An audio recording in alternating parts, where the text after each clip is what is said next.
Are you introducing Amy? I don't see why not. Well, I hope so. Yep, take it away. All right. Well, I do want to thank everyone for coming as well to this talk, the first talk within this T32 series. And I'm very pleased to introduce Amy Franco, Assistant Professor at the Children's Hospital of Philadelphia, where she's also Director of the Pediatric Thyroid Cancer Translational Research Laboratory. She has bachelor's and master's degrees from the University of Connecticut and a PhD from Vanderbilt. She has received awards from numerous organizations, including the American Cancer Society and the Endocrine Society. I look forward to her talk personally. I hope the rest of you do as well. And I have to thank her for agreeing to present her research to us. I also want to add just real quick, we do plan on there being a talk with her. We have a conversation between her and the trainees, both the postdocs and any grad students who are interested. So please stick around after the Q&A for that. Take it away, Amy. Thank you. Thank you so much for the invitation. It's really a pleasure to be with all of you for your lunchtime, leaning into my afternoon out here on the East Coast. But it really is an honor for me to have the trainees invite me for this talk. So I really appreciate that. So today I want to talk to you a little bit about some of our work in looking at the thyroid cancer as a model for us to really understand how aging and the tumor microenvironment may be driving pathogenesis of disease. So I just briefly want to introduce thyroid cancer. So thyroid cancer is one of the malignancies with one of the fastest rising incidence levels in the world. It's predicted by 2030 that it may actually be the fourth most commonly diagnosed cancer. But you can see, especially or particularly in females, that we see this rapid rise in the incidence level of primarily papillary thyroid cancer. And we don't understand all of the etiology that's really driving this. There is some belief that some of this is due to increased surveillance and potentially overdiagnosis of the disease. But we also know that really incidence levels are really truly rising. So this data is primarily representative of what we see in the adult population, but we also see this rapid rise in thyroid cancer among the pediatric population. And I will note that you see this inflection that's registering here at the year 2006. And this is when the ATA guidelines came out and started to mention, this was the first time that the American Thyroid Association guidelines had actually mentioned pediatric thyroid nodules. So there is some thought and ideas that due to the fact that this was mentioned for the first time by the Thyroid Association, that this led to the increase looking for disease in pediatric patients. And that may be accounting for part of this rapid rise that we see. But as you can see in this graph, not only are we seeing an increased incidence of small or the diagnosis and the recognition of these small thyroid cancers, which are in the orange circles, which are less than 2 centimeters. But we also see this stark increase in the incidence of very large nodules or greater than 2 centimeters. And this has really led us to believe that this is in fact a true increase in incidence. And we really need to better understand what is driving this, both in the pediatric as well as in the adult populations. So I will bring this up because many will say, okay, you see this rapid rise in incidence, but what's happening in mortality? And as you can see on this blue line across the bottom, disease-specific death is really quite low with thyroid cancer. And this line may be starting to go up, but it isn't nearly what you see with as a mortality rate in many other cancers. So why should we care? Well, because life is a lot more than this roller coaster beginning at the beginning and the end. And we really need to get away from diagnosing and thinking about cancer in these binary terms of life and death. I think it ignores the fact that life has a bunch of ups and downs and loop-de-loops in the middle. But when we look at cancer as a binary outcome of life or death, we actually really forget about the fact that there is a patient that's riding this roller coaster. And when we look at only life and death, we really diminish what's happening for the patient, because there is a lot more to life and death, or a lot more to life about than just living it, but also living it well. And many thyroid cancers, although having a great prognosis in regards to survivability, many of these patients experience lots of morbidities that are associated with the disease. And this is why I think it's so critical for us to not ignore this disease. and to really understand why are these incidence levels rising and what can we do to improve the patient experience with the disease and improve the outcomes in regards to morbidities and quality of life or decreased quality of life that is often associated with this disease. So what does the thyroid do? Well, the thyroid really is your master physiologic regulator. It's a large endocrine organ located here in your neck. It helps to control basal metabolism. It's involved in regulating regular metabolism, activated and control or contributes significantly when you're exercising and you need increased energy demands. It also cross-talks and is very important for the nervous system, especially and particularly in fetal and early development and childhood development, and the normal neuronal function in the adult. So I think one of the ways to really think about the thyroid and thyroid hormone as a physiologic regulator and also kind of a rheostat for many systems, that thyroid hormone really crosstalks with almost every other system within the human body.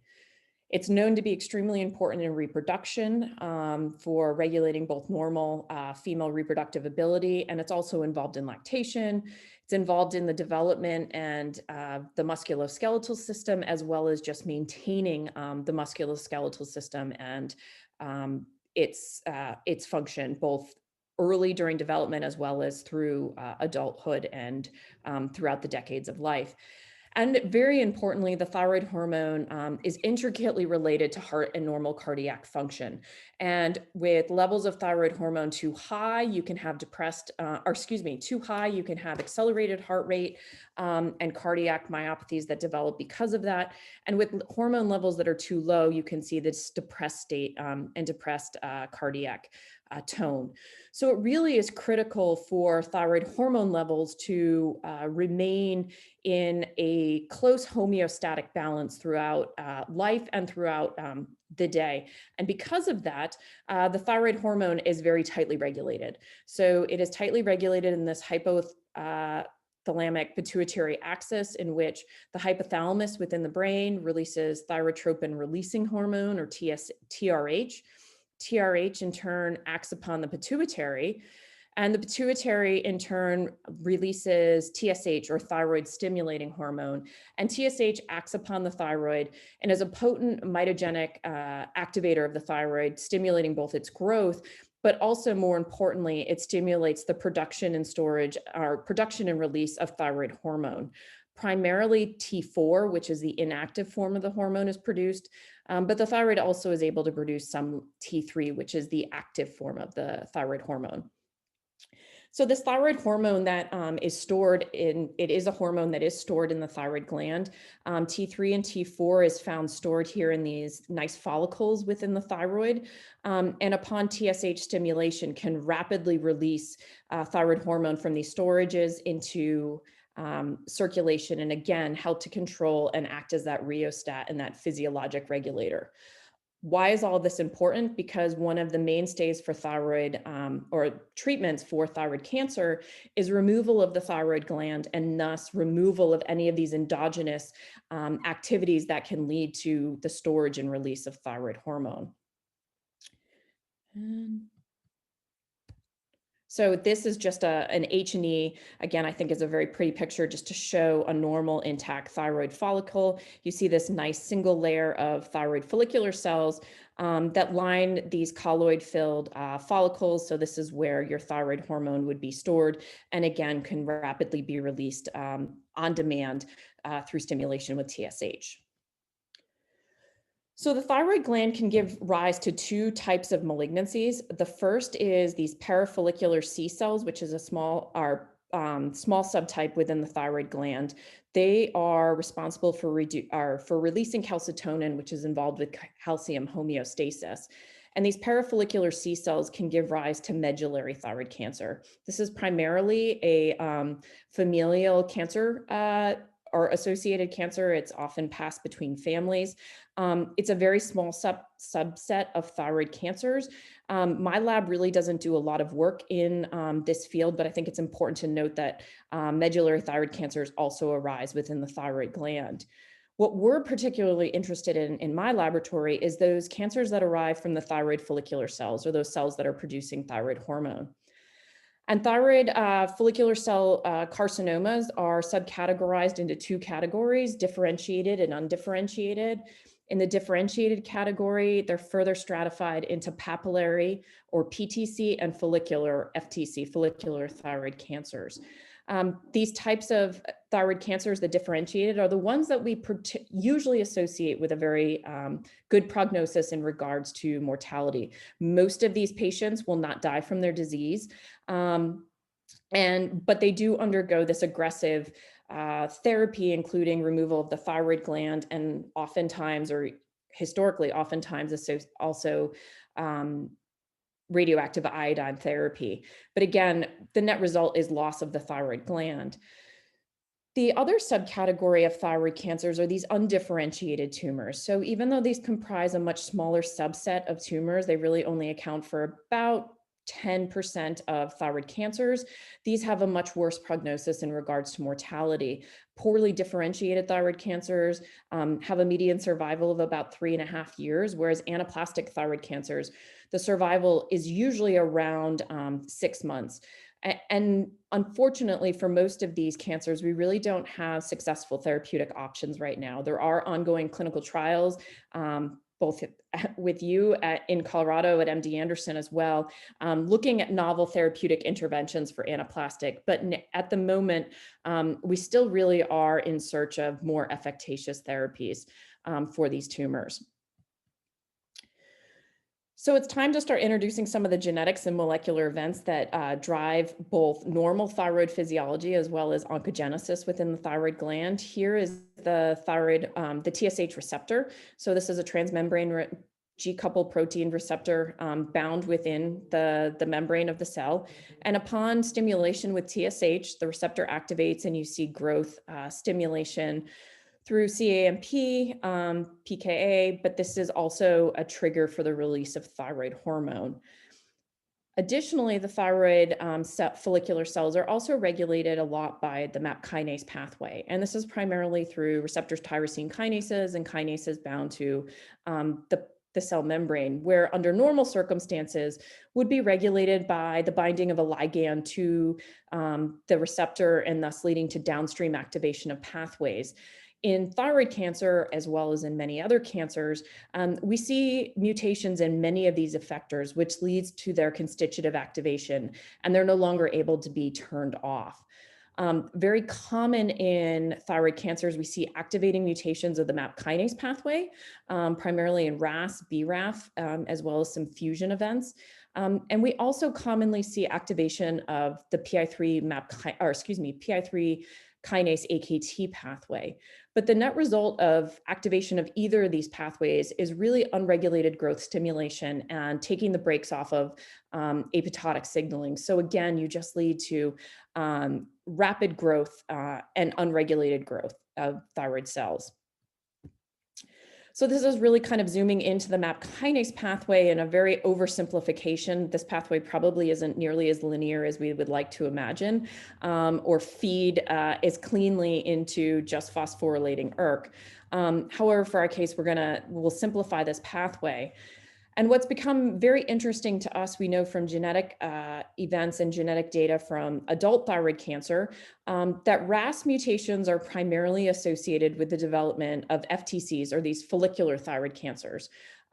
Follicular thyroid cancers are a smaller subset of that well-differentiated thyroid cancer, but these tumors are often driven by RAS mutations. And we see that their tropisms for metastasis are often to distant sites, including the lung and the bone. Metastasis primarily occurs through the bloodstream. This is in stark contrast to papillary thyroid cancers, which again are the most common well-differentiated thyroid cancer that we observe, but they're often associated with activating mutations of BRAF. And it's very interesting because papillary thyroid cancers are most commonly associated with metastasis to local lymph nodes that are draining the thyroid gland. And my lab has been very interested in trying to understand why activating mutations of effectors within this exact same pathway, which the net biochemical and molecular events were historically interpreted to be the same. But why would mutations of RAS lead to a different histopathologic tumor with very different sites and tropism for metastasis to different sites than tumors that were driven by BRAF mutations, again, leading to this very distinct and unique histopathologic features, but also a very different metastatic program than what was seen in RAS-driven tumors. And I'll also note here, and as I'd said on the previous slide, we do know that mutations within the PI3 kinase and AKT pathway are also important in the pathogenesis of thyroid cancer. And often activation of this pathway, of the AKT pathway, can cooperate with the MAP kinase pathway and lead to more advanced tumors in those poorly differentiated tumors that we observe. So trying to get into, that was a brief overview of what we know of the genomics of thyroid cancer. And primarily, at least historically, this was driven by what we knew in the adult patient population. So I just briefly want to talk to you and introduce the differences between pediatric and adult thyroid cancers. Adult thyroid cancers, I've shown you the incidence levels are rapidly rising, as are incidences in pediatric patients. But I will say overall, thyroid cancer in the pediatric population is still very, very small. So it is a rare tumor with only a couple incidences per 100,000 patients. But within the adult and pediatric populations, PTCs, or these papillary thyroid cancers, are by far the most common tumors that we observe. And in pediatric patients, very interestingly, they tend to present with a much more aggressive disease than what we see in the adult population. They do present with larger tumors. That data I showed you at the very beginning, we see this rapid rise in incidence of pediatric tumors greater than 2 centimeters. We aren't seeing that same kind of rise in the adult population of those tumors greater than 2 centimeters. Pediatric patients tend to have a higher incidence of lymph node and lung metastases than the adult counterparts. They have a greater risk for recurrence. But interestingly, despite the pathologic features looking so distinct and poor in pediatric patients, they respond better to standard therapy and actually have an excellent prognosis. The mortality in pediatric patients is even lower than what we see in the adult population. And really the primary therapeutic option and what we do for most pediatric patients is a total thyroidectomy and radioactive iodine therapy. They tend to respond quite well. But as I've talked about, these are really aggressive therapies. And I think we really need to reevaluate the quality of life and the comorbidities that can be associated with this type of aggressive therapy, particularly in pediatric patients where they will have to live an entire life without a thyroid gland, and what the consequences are for having not having that dynamic control of thyroid hormone for decades of life. So getting into the genomics, much of what we know about thyroid cancer really was derived from the Cancer Genome Atlas in thyroid cancer that was published in 2014 here in Cell. And I don't want to spend a lot of time on this, but, and I know this is a busy slide, but this is published and you can go back to the data. But what I want to draw your attention to is the fact that in adult populations in PTCs, in the papillary thyroid cancers, we see a very high prevalence of BRAF mutations. We also see here a lot of RAS mutations, and there are also fusion events that have been noted in in adult PTCs. The Cancer Genome Atlas and Thyroid Cancer Genome Atlas really went on to also look and try to really describe the molecular as well as the genetic events that were driving thyroid cancer. And they developed these scores to look at how much these mutations drove a phenotype which they called BRAF-like. And this is a BRAF score. And really looking at whether the transcriptional outputs in these tumors look like they were driven by BRAF mutations or by RAS mutations. And this kind of correlated with what they talked about with these ERK signatures. Again, how robustly on a transcriptional level was the MAP kinase pathway activated. And you can see that these correlate with the higher ERK signatures correlated with a lower differentiation score. And this means that the thyroid cells were transitioning and de-differentiating away from acting like a normal thyroid, being pushed towards this transformed phenotype and on the way and on the spectrum to that poorly differentiated phenotype. Whereas those tumors that had the lower ERK scores tended to have the highest differentiation scores, tended to act and maintain many of the characteristics and phenotypes of a normal thyroid cell. And this, of course, correlated with the genomic mutations that they harbored, BRAF versus RAS. And you can see here the fusions kind of fell in the middle. But these ERK signatures and these BRAF scores, these molecular signatures based off of transcriptional signatures and outputs really correlated with prognosis with these patients and are being used to stratify patients and really kind of correlate their risk for progression of the disease, risk for mortality, but also tend to predict whether they'll respond to molecularly targeted therapies. But again, this was limited to the adult population. And we've become very interested in trying to define this in the pediatric space. So, and we wanted to know, do the pediatric and adult tumors harbor the same mutations? And for those of you trainees out there, don't despair that sometimes you're told no, but stick to your guns because sometimes your ideas really are correct. And I'll tell you that 5 years ago, I submitted a grant to look at pediatric versus adult thyroid cancers, and I proposed to look at it in a BRAF model. And the grant was outright rejected because I was told that that pediatric and adult thyroid cancers are driven by different mutations. There are no BRAF mutations in pediatric tumors. Therefore, the grant was irrelevant and rejected outright. Well, it turns out that's not the case at all. That at the time, the dogma in the field was that pediatric and adult tumors were driven by different mutations, but we didn't really have all of the data and the whole picture to back it up. And this is work that we published earlier this year, actually. This is from a cohort of ours at CHOP, is that indeed many pediatric tumors do harbor a VRAF mutation. You can see they also harbor RAS mutations, and we see evidence and we see, we see fusions that occur. But what was interesting is we also looked at the expression of microRNAs within these tumors. And this was actually, I don't want to go into the entire study, but this was just looking at a positive negative of whether these tumors harbored a microRNA signature to what we had seen in or has been shown in adults that tends to correlate with disease. And indeed, we did observe this positive mRNA or microRNA signature in many of our pediatric patients, and this also correlated with malignancy, similar to what was seen in the adult population.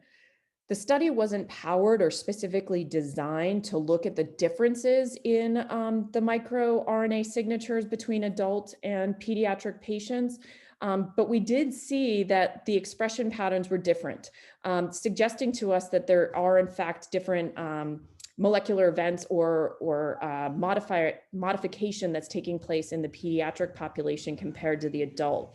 And this really is the focus of some ongoing work in the laboratory now, trying to understand what microRNAs are playing a role in the pediatric versus adult tumors and how they're differentially regulated.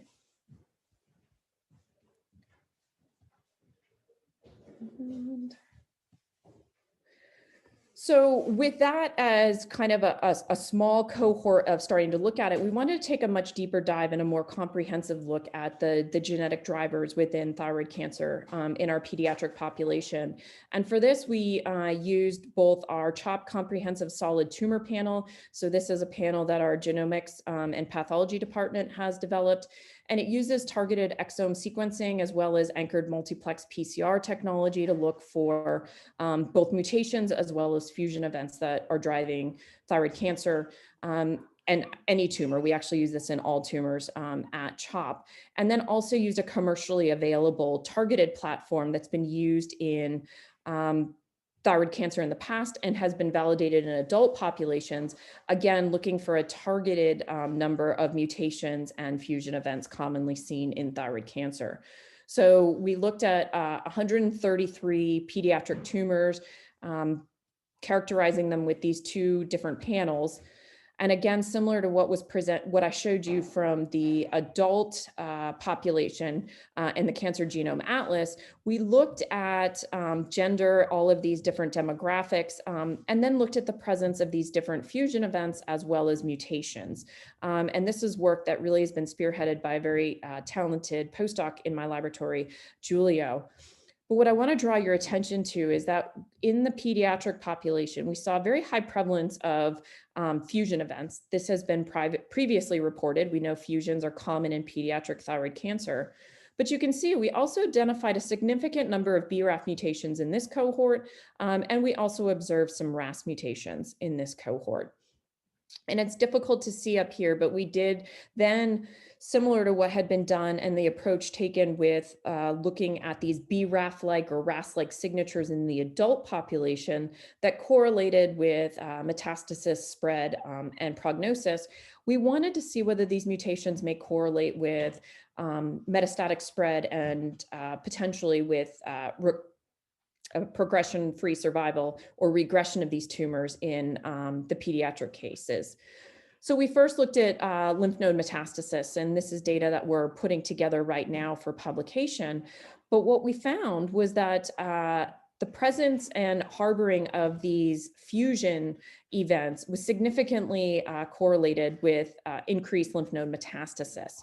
And this is very different than what we observed in the adult population, where primarily, it's thought that the BRAF V600E is the most pathogenic mutation or genetic event that drives adult PTCs and pathogenesis, and actually has been shown to be correlated with a much worse prognosis.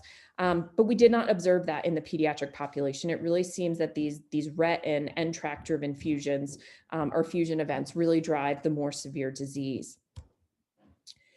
We then, taking this data, wanted to look at and perform just a regression just to look and compare the BRAF fusion harboring tumors versus those harboring fusion events. And again, found that the fusion events increased the likelihood of having more distally spread lymph node metastasis, and also had a significant correlation with lack of remission at 1 year of age. So just to kind of bring this back and just to summarize some of this data, comparing what we see in the genetic landscape of the pediatric versus adult tumors. So the adult are your black boxes based primarily off of the TCGA data, and then our pediatric data that I've just shown you is that we do see the prevalence and that a significant number of pediatric thyroid cancers are indeed driven by BRAF mutations. It isn't the primary driving event as what is seen in the adult case, but this is a significant driver. And I would argue and hope that the reviewers feel the same way come February, that it's very important to try to understand what BRAF is doing within the pediatric thyroid cancer space, and that trying to understand how BRAF may be acting different in pediatric versus adult is really an important question. You can see that it flip-flops when we look at fusion events, both in RET as well as NTRK fusions, that they are significant drivers in both the pediatric and the adult populations, but are significantly more prevalent in pediatric patients than what we see in the adult. And RAS, we see similar distributions, although they're not the main driver, we do see RAS mutations in both. But as you can see here, we do have a significant group of mutations that we put into this indeterminate category, which just either we weren't able to identify through the technologies used, or they're mutations that really haven't been associated and we can't definitively say are driving pediatric or adult thyroid cancer. But this obviously poses a significant clinical challenge when we find patients that are harboring these indeterminate mutations of how and what do we do with those patients. Excuse me. And I just wanted to summarize here, because one of the things that we looked at was what was the median age of diagnosis of these patients in the pediatric cohort as well as in the adult TCGA cohort when they harbored these different mutations. And interestingly, that the median age of the patients was less in those that harbored RET and NTRK fusions than any of the other mutations, and primarily compared to BRAF. But when we did the same kind of analysis and looked at the median age of diagnosis in the adult population, again, we see that the adults are significantly younger or have a significantly younger median age of diagnosis if they harbored a fusion driver compared to a BRAF driving mutation. And why does all of this matter? Well, as I said, many of the successful treatments for thyroid cancer involve removal of the thyroid gland and treatment with radioactive iodine. But in that cohort of the poorly differentiated as well as anaplastic thyroid cancers, but also these pediatric patients that become refractive to therapy or also have recurrence, we need other therapeutic strategies. And most of the mutations that I've described to you and that we've found, including some that are in that indeterminate area because we haven't confirmed that they're in fact drivers, actually do have targeted pharmacologic inhibitors to them. We have many molecular targeted therapies towards drivers of the MAP kinase pathway, as well as many of these tyrosine kinases that are located on the cell membrane. So I think it's extremely important for us in both the pediatric space as well as the adult space to continue to identify these genetic drivers as we develop more efficacious molecularly targeted therapies so that we open up new and novel therapeutic opportunities for these patients with refractive disease. I think it also lends itself to trying to understand whether perhaps we can be less aggressive with our therapies and not resort to a complete thyroidectomy, but can we actually reduce and target our therapies specifically to the tumor while being able to preserve the endogenous or the normal thyroid and thus improve the quality of life of these patients. So the data I presented to you so far, that really shows us what's going on in the genetics of our patient population. But in the lab, it becomes difficult to always use patient samples. And we've been really trying and striving to develop novel models. And the workhorse in my lab are mouse models. I brought these with me from my postdoc, and we have a RAS-driven model in the lab as well as a BRAF-driven model in the lab. And this first model, what's unique about both of these models is that they're knock-in mutations, in which we were able to knock in the mutant allele to the endogenous locus. And this more closely recapitulates a somatic mutation that we see in any cancer and target it specifically to the tissue of interest and not being reliant upon overexpression models. So in this first model, we used a flux and replace strategy for HRAS, introducing the G12V mutation, which is very common. But the beauty of this system is that in the absence of Cre recombinase, you have expression of wild type HRAS.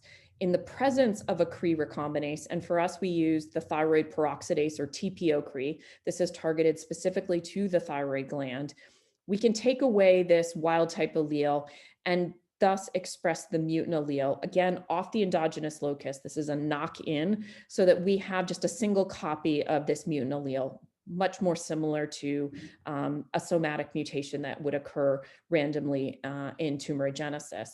And we have the ability to cross this animal with a targeted P10 allele so that we could conditionally activate the PI3 AKT pathway. So we have the ability, again, through Cre recombinase to either heterozygously or homozygously inactivate P10 in thyroid tissue as well. We also have a BRAF model. This was obtained from Katrin Pritchard's group out at the UK, in which they had developed this originally as a melanoma model, but it employs a similar strategy that in the absence of Cre, you would have expression of a wild type BRAF off of this mini gene, whereby in the presence of Cre recombinase, again, in our case, we're using the thyroid specific TPO Cre, we excise this mini gene and express the mutant mutant gene or the mutation in exon 15, which leads to the expression of the BRAF V600E. Again, more closely mimicking a somatic mutation that you would see. And both of these are clinically relevant mutations, as I've showed you in the previous data. BRAF V600E and RAS mutations are found within thyroid cancer. And within this BRAF model, we also, again, have crossed it with P10. So we have the ability to conditionally inactivate either in a heterozygous or homozygous fashion, P10 within the thyroid gland. These mice, this is just some gross histology or gross anatomic images to show you the thyroid gland in a mouse. The thyroid gland, it's again in the neck. It's very tiny here in the mouse, you can see it. And then this is just the histology. You see these nice round follicles filled with colloid, indicative of producing thyroid hormone. This is the normal setting. When we activate BRAF, we see very profound enlargement of the thyroid gland. This is very rapid. And we also see the development of papillary thyroid cancer within these animals. This is an extremely penetrant phenotype. 100% of these mice that harbor a BRAF mutant allele develop papillary thyroid cancer within 3 weeks. In contrast, we also have HRAS mutant animals. HRAS alone is not transforming, but when we conditionally activate HRAS and either heterozygously or homozygously delete PTEN, so thus activating the AKT pathway simultaneously with the MAP kinase pathway, we do see transformation. You can see the rapid or the enlargement of the thyroid gland, a lot of vascularization, and histologically, these animals develop follicular thyroid cancers. So they are clinically relevant. BRAF drives papillary thyroid cancer, just like we see in patients, and RAS mutations drive follicular thyroid cancer, again, similar to what we see in patients. I will note that BRAF is rapidly transforming. This takes about 3 weeks to develop tumors. HRAS, the latency is much longer. It takes about a year to develop tumors. Additionally, these HRAS harboring follicular thyroid cancer harboring animals do in fact, develop metastasis, and we actually see frank macrometastases visible at the time of when we sacrifice the animals, we see these frank metastases within the lung, and this occurs in about 50% of the animals. So we became very interested in trying to use these models to understand the tumor microenvironment. And I'm going to kind of just give you the summary here of what we went through, but we looked at the different tumor landscape within RAS-driven versus BRAF-driven tumors. This work was initiated by a very talented graduate student in my lab, Leanne Jolly. All of this work was initiated in Arkansas. She's since graduated. But we looked at really the cellular composition by flow cytometry of the RAS-driven versus the BRAF-driven tumors. And just using some very crude and multiple markers, looking at the non-immune in the greens and blues and the immune component within the purple and pinks, and really comparing those between the RAS-driven versus BRAF-driven tumors. The first thing that I'm going to draw your attention to, which really kind of surprised us initially, was the very small proportion of actual tumor cells that we observed in these tumors. It really was less than a quarter of the cells that we were able to identify in either of these cell types. But that the vast majority of cells that were within these thyroid tumors encompassed many additional or other stromal cells. And in the RAS, these were primarily CD45 positive immune cells, whereby in the BRAF-driven tumors, they were primarily CD45 negative cells, and really the largest population we observed were fibroblasts. So we wanted to try to dissect in a little bit more detail the immune populations within these HRAS-driven tumors. You can see here in flow cytometry, this just confirmed that in fact we did see a very robust recruitment of leukocytes, CD45 positive cells. Down below, this is quantitated to show you the difference between what we observe in the RAS-driven tumors compared to wild type. It is interesting to note that there are a fair number of leukocytes that are present in wild type thyroids. We're very interested in trying to further characterize this. Unfortunately, the thyroid glands of the mouse are very small, so getting enough wild type to really look into this has posed a challenge. But this is something that we're very interested in better understanding, is what does the endogenous immune microenvironment look like in a normal thyroid? But you can see in the RAS-driven tumors, we have either a rapid expansion of this endogenous population or a rapid or a robust recruitment. And we're still trying to determine whether it's recruitment or expansion that's going on within these thyroid tumors. We wanted to dissect the different compartments and separate the myeloid from the lymphoid-derived compartments within these RAS-driven tumors. And the first thing we looked at were the myeloid-derived cells. And we were able to identify both a macrophage, which we originally proposed as an M2-like macrophage population. I will say that with that with a caveat, because we now have new additional data, which I don't have time to go through today, but it really is suggestive of the fact that this is a very mixed population, and not all of these macrophages are indeed M2-like. But we do see many of the macrophages that appear seem to have more of an M1-like phenotype. So we do think that there probably is an internal battle going on between macrophages within these thyroid tumors. And then we also identified, which originally we presumed to be a myeloid-derived suppressor cell, or MDSC population, which was GR1 positive and F480 negative. But again, there's a lot of dispute in the field, and especially in the cancer field, of what is an MDSC. So we have been working with some immunology colleagues to really try to further define what that population really represents and what role they may be playing within the thyroid tumors. But the flow data really just showed us that these cells were present, but where were they in the tumor? And really the role that they may be playing in the tumor is really critical. It's really critical to understand where they are in the tumor, not just that they are there. So what we did is we took some sections and stained for F480 to try to understand where these macrophages were located. And we can see that we do see clusters of macrophages within the tumor. So they're intratumoral macrophages. So on the flip side, we then wanted to look at the lymphoid-derived populations and try to dissect those and better understand what kind of T cells may be present within these thyroid tumors. So we first just looked again and tried to understand sorting for the CD3 positive, identifying the putative T cell populations, and then trying to better understand once we isolated the CD8 and CD4 positive cells to try to understand whether they may be T effectors or Tregs based on expression of CD25. And as you can see here, we did see a robust recruitment of what we think are CD4 positive cells. Again, we don't know if this is expansion or recruitment, but that many of these cells are indeed CD25 positive, suggesting that they're a T regulatory cell and presumably have immune suppressive function within the tumor microenvironment. Again, these are just markers. They don't tell us the functionality, nor do they tell us where these cells are located within the tumor. So again, we went back to our histology and looked at sections from these tumors. And we stained for FOXP3, which is a transcriptional marker of immune suppressive T cells, T regulatory cells. And what we do find is that these FOXP3 positive T cells are in fact located within the tumor and spread throughout the tumor.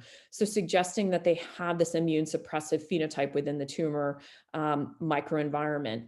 And now we're very interested in trying to understand the crosstalk between the macrophages and these T regulatory cells and how they're impacting each other, and to further define their functionality within the tumor microenvironment.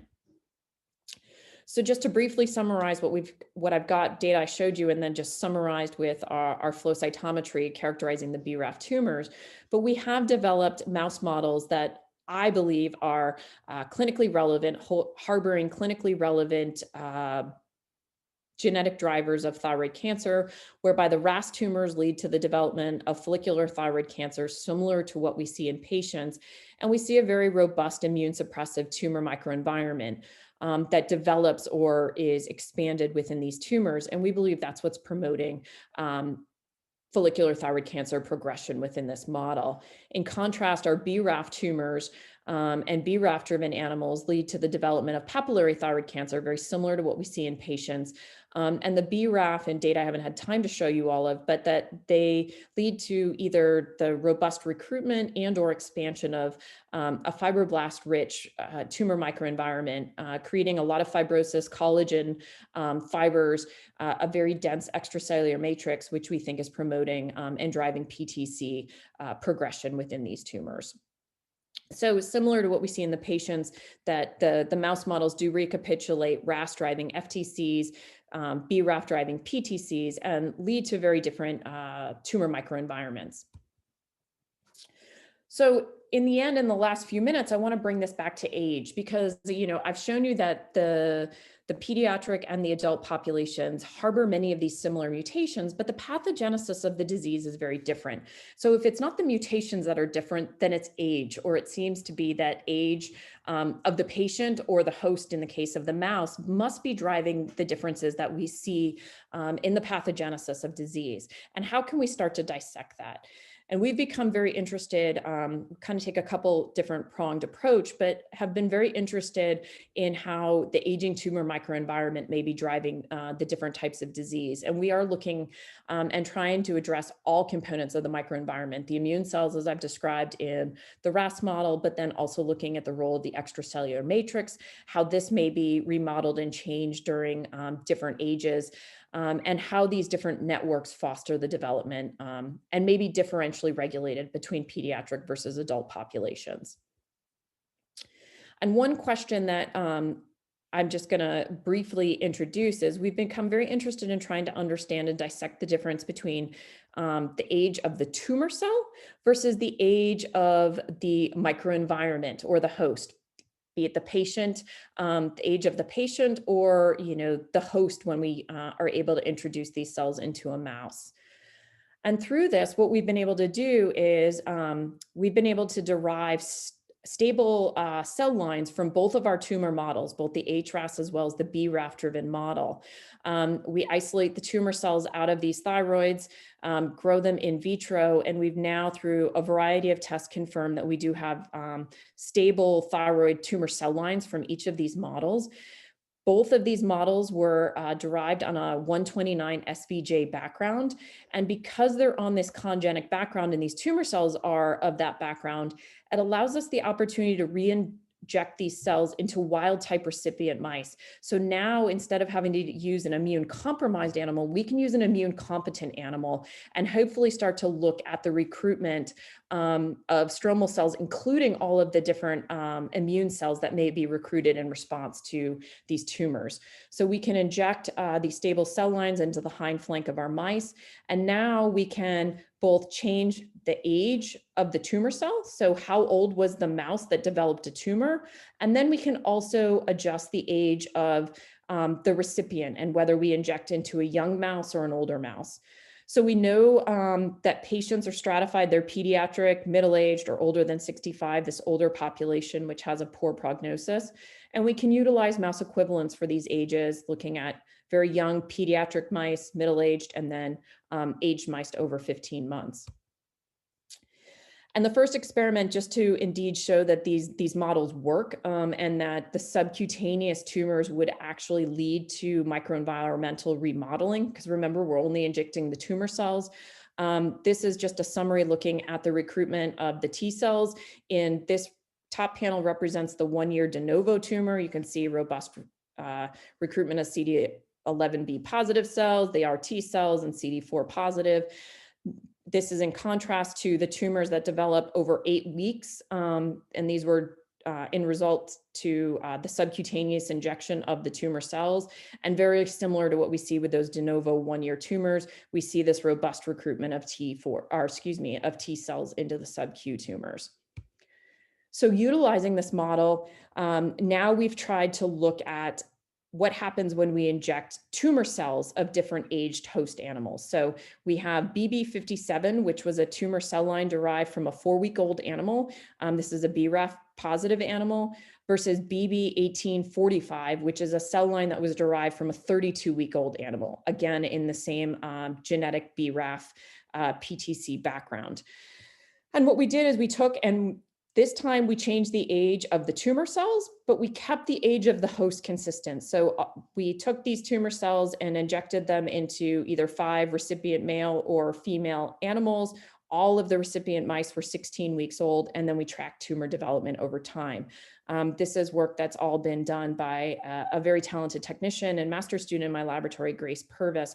And again, really trying to understand what is the age of the actual cell playing in the pathogenesis when we use an equivalent aged host.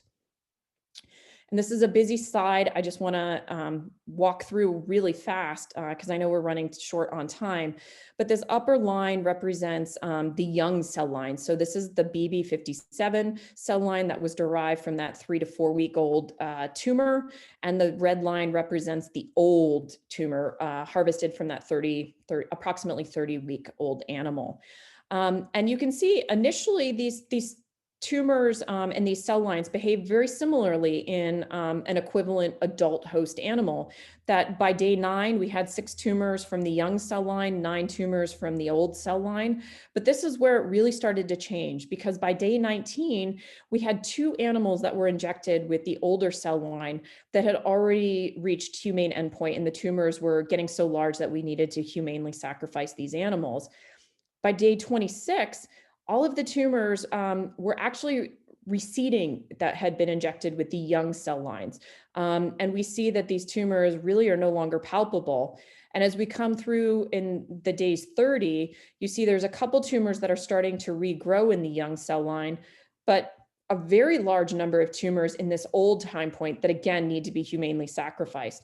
So by day 33, 1 month in, we have 2 tumors in the young cell line that have reached humane endpoints in comparison to 7 tumors in this adult or old tumor cell line that have reached humane endpoint.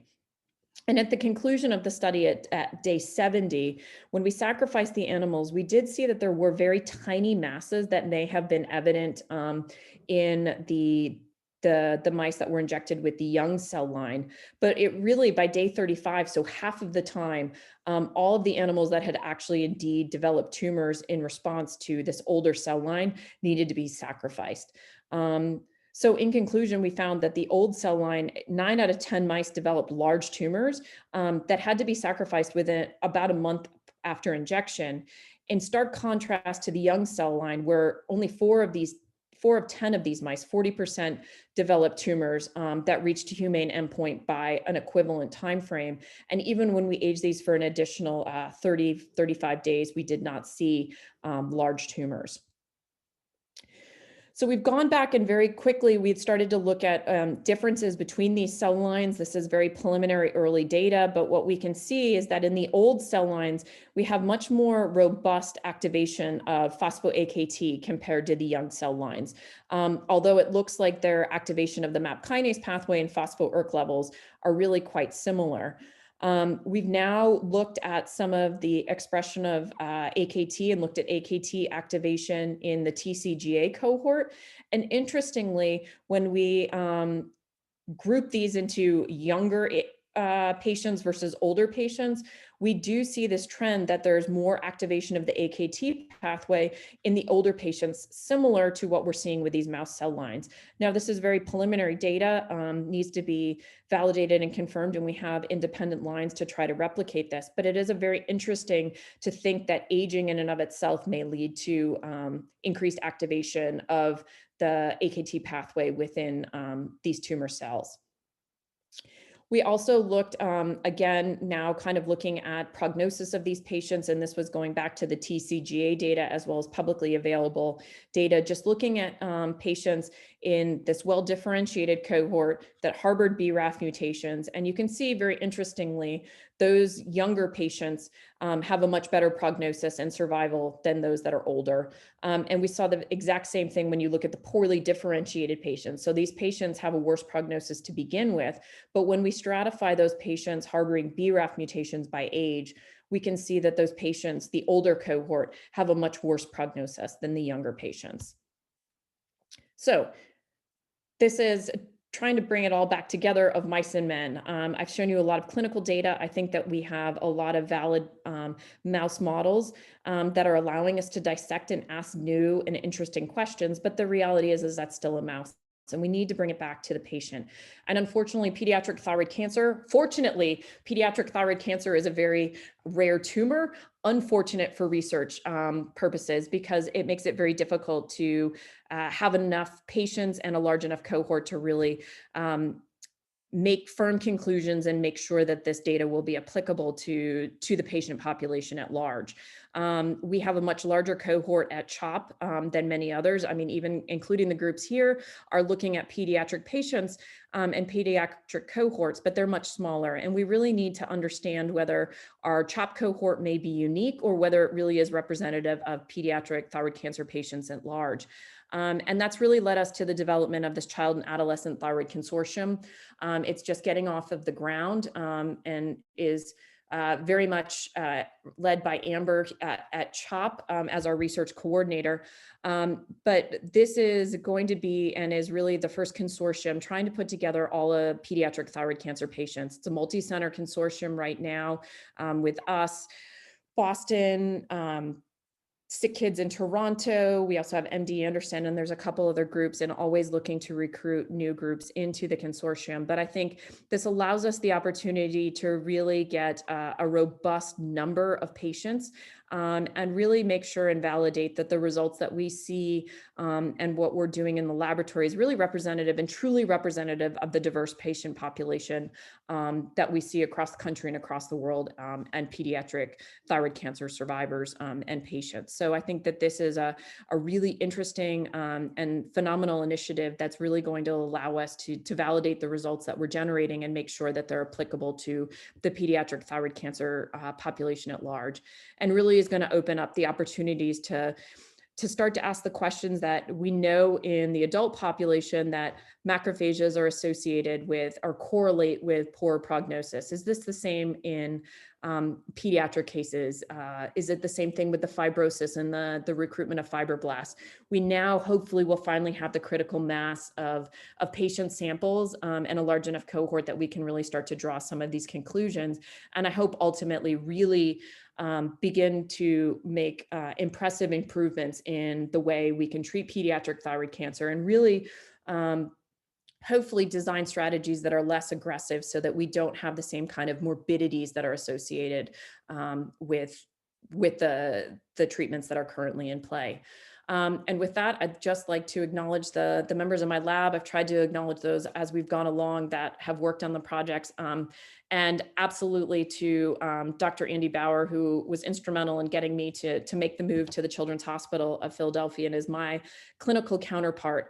But there really are no boundaries between the clinical and the research enterprise at CHOP. And I hope that, you know, for those of you trainees, I hope that it's a model that you, as you move forward in your careers, can try to recapitulate that we've really tried to break down the barriers between the clinic and the research laboratories, where the clinical folks participate in all of our lab meetings, we participate in tumor boards, and really make sure that we put the patients at the center of everything that we do research-wise, because why we're asking these questions and why we're moving all of this forward is really to improve the care that we can deliver to our patients. And with that, I'd be happy to take any questions. Thanks for the invitation.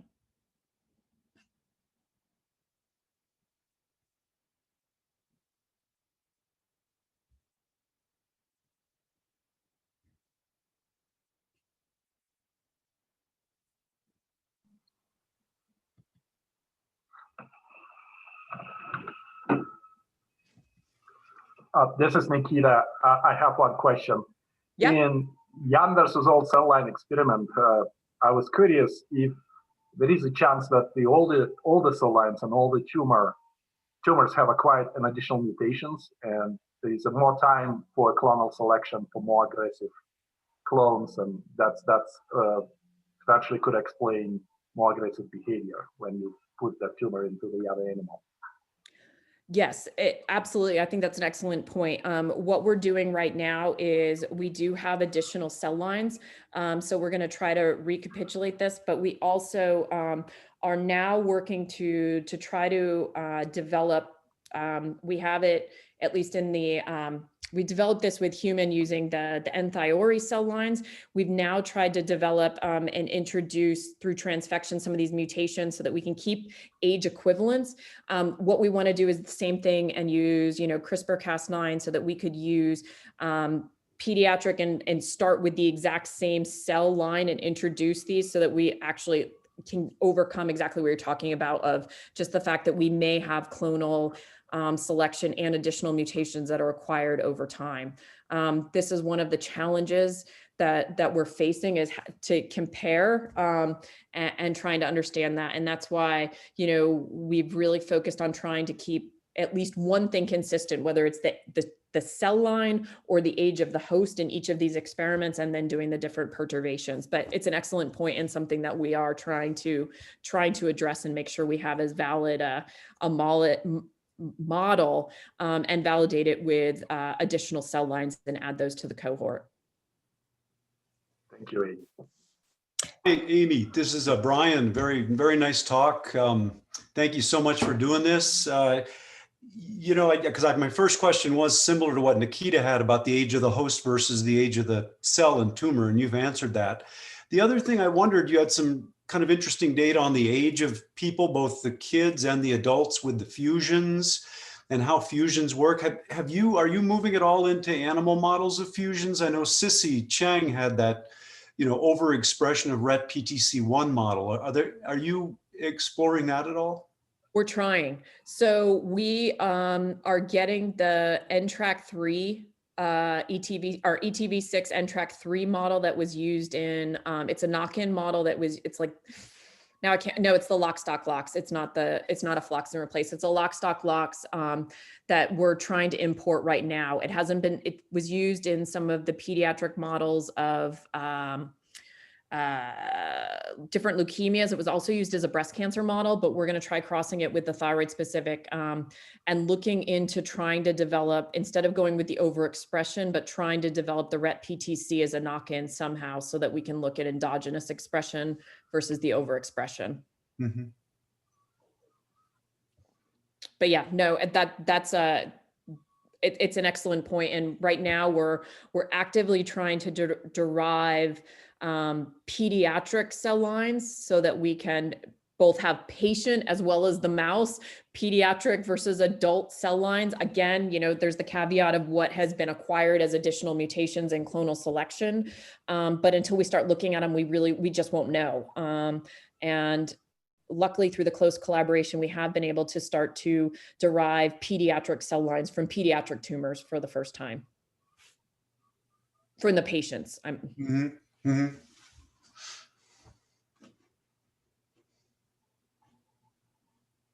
So I know in the chat, we just had about senescence. I think that's a great question.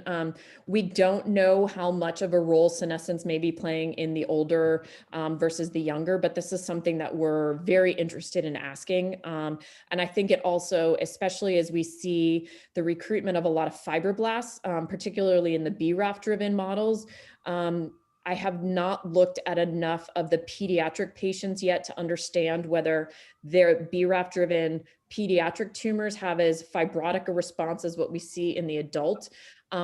But we also are hypothesizing that senescence and senescence associated in the fibroblast populations may be playing a role in some of the, especially in the adult driven tumors. So those are questions that we're looking to answer right now.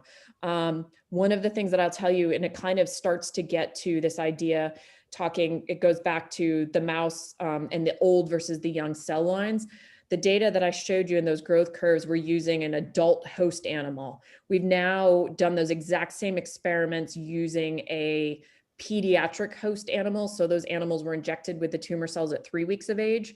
And we're now trying to see what's going on there. We do know that the tumors in both from the adult as well as that the young tumor cell lines are developing much more rapidly in the pediatric host, and we're not seeing any of that regression. So again, it's suggesting to us that it may be the host that's playing a bigger role in how, but we just don't know what's going on. So.